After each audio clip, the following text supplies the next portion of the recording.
My mother taught Sunday school for 40 years. While she was alive, she would tell me, "You are blessed by God so that you can be a blessing to others." She told me that, and I did not know what she meant because I had nothing. She would say, "Well, son, one of these days you're going to be different." I am here today for one reason, which is to share with you some valuable practical concepts that will be helpful to you all throughout your life. Everybody does not have to be educated to be successful, so stop continuing to nag about your so-called failure. That is your education and upbringing. Of course, education and boarding Harvard or Yale is not stated in the Bible. Yes, this is strictly true. But if you are gifted and wish to become a doctor, a lawyer, or any kind of professional like a dentist or even a scientist, the success formula is attending school, and we all know this. But if you have the healing hands, you just go and do that. But what if you're like me? What if you are one of those who don't have the school bug? I don't know how to do that. What are you going to do? What if you've got a learning disability, perhaps because you're dyslexic or just don't get it?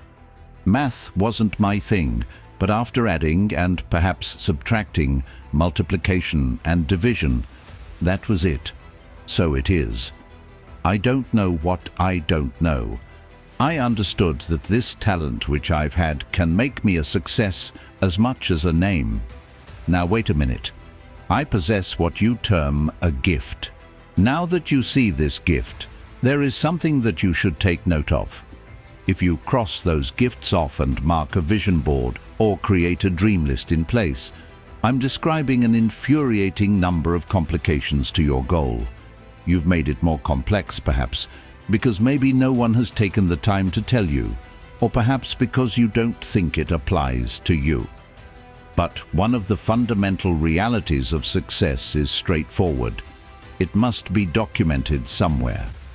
Oprah was providing shoppers' vision boards on TV for 30 years, and for a billionaire like Oprah, I am, so believe me when I tell you she's got my ear. As I mentioned, you don't need to have a fortune to be happy. Maybe making $1 million is not your goal. That's okay. Maybe you only require $150,000 or $200,000. This information has to be retained. And let me make it very clear, you do need to recall it. I don't care which church you go to, synagogue, temple, mosque, which is most significant. If you do not put it down on paper, the chances of its happening are slim. Isn't that one reason that you are not going further? Even assuming that I am an absolute ignoramus when it comes to education and do not know what the semantics of business are. Let me set you straight. Wasting time to improve your weakness is one of the largest cons you can get tricked into. What you need to do is work on your strength, focus on making your skills stronger, and become capable of hiring other people for the tasks that you do not like to do. There is nothing wrong with having someone else do things that you do not wish to do, particularly for a working professional like myself who has others do the brunt of reading numbers and contracts. Take this as a friendly warning, because I just cannot emphasize enough on the need for jotting down important details. Words are powerful, and after you've got everything down in writing, you'd be forced to go through everything that you've spoken. And this action of yours would facilitate the information getting embedded into your subconscious. Overall, something as basic as cars, houses, or even a home should never be viewed negatively as unhealthy desires or needs. Don't play around. Even the God you pray to would never mind if you prayed for materialistic items as such. The other day, someone asked me when they saw my vision board, "Man, where is your dream car?" The width of the board is in the driveway. They are lined up. So the vision board worked. When I say it works, I am not bragging. I am describing the process here. You think that I have all the shows on television because I am sitting around? I am working and I am seeking opportunities. The most difficult part is sitting down and putting into words what you want. But if you're like me and you're willing to attend school and obtain yet another one, then by all means, go do it. I don't have such information. I am detailing to you how I ended up here. I also learned some scriptures that are applicable to me on a larger scale. You have not, because you ask not.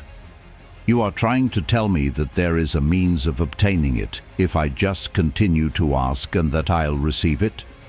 That's okay with me. Then you say unto me, faith without works is dead. So you are saying to me that if I believe in you and I am willing to work for it, I am to possess it, abiding.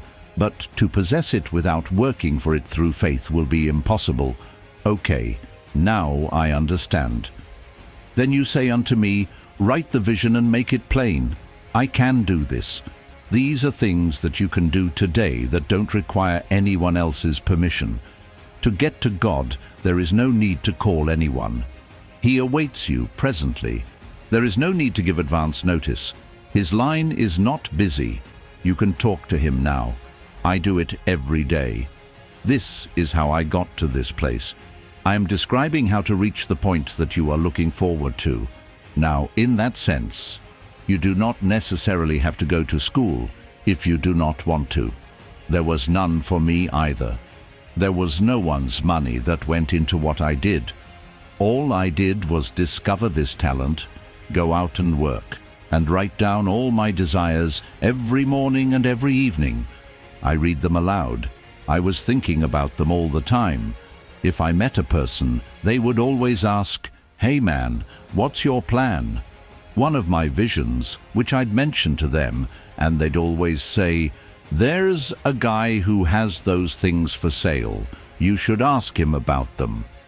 I began to take things off my vision board. My vision board is wide and far-reaching, meaning if I were to reveal to you what is on it, you'd probably think I'm crazy with the extent of these goals of mine.